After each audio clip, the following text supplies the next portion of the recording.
এই ব্যবসায়ীদেরকে যদি ভোট দেন তাহলে অদূর ভবিষ্যতে তিনি বড়লোক হবেন, তার পরিবার বড়লোক হবে, সমস্ত রাজনৈতিক নেতৃত্ব এবং সাধারণ মানুষ দুর্বিষহ অবস্থায় কাটাবেন। তাই অনুরোধ, এই যিনি দাঁড়িয়েছেন লক্ষণদের বিরুদ্ধে, তাকে অনেক বেশি সংখ্যক ভোটে হারাতে হবে। তার যে চুরি মানুষের কাছে ধরা পড়ে আছে, চোরের কাজ চুরি করা, জনগণের কাজ চোরকে চুরি করতে না দেওয়া। এসপি এবং ইসিএল থেকে পাওয়া যায়, কেন্দ্রীয় সরকারের ফান্ডে এটি দিয়ে চলে।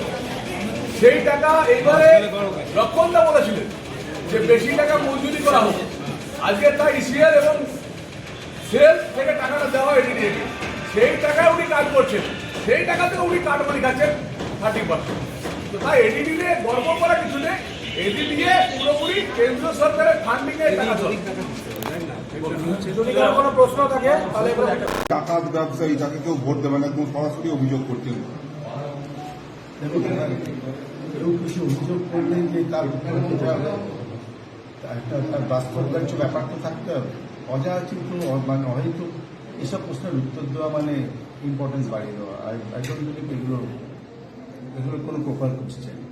ঠিক আছে, এটা আমার নিজের ব্যক্তিগতভাবে বলছি, আর খুব সত্যি কথাই বলছি। আপনারা আমাকে খুব ভালো করে চেনেন। এইসবের জন্য এরকম ব্যাপার একটার মধ্যে না আমি খুব একটা হ্যাবিচুয়েটেড নই, এবং তবে আমার এসব দেখে মনে হচ্ছে যেন আমি ঠিক পথে চলছি। নইলে এত আক্রমণ কেন? কোথাও তো কারো ইয়েতে আক্রমণ নেই, আমাকে আক্রমণ এইভাবে যদি করা হচ্ছে, তার মানে মনে হচ্ছে গড ব্লেস আমি ঠিক পথে চলছি। ব্যাস, বাকিটা ভগবানের আশীর্বাদ, আপনাদের আশীর্বাদ, ভালোবাসা।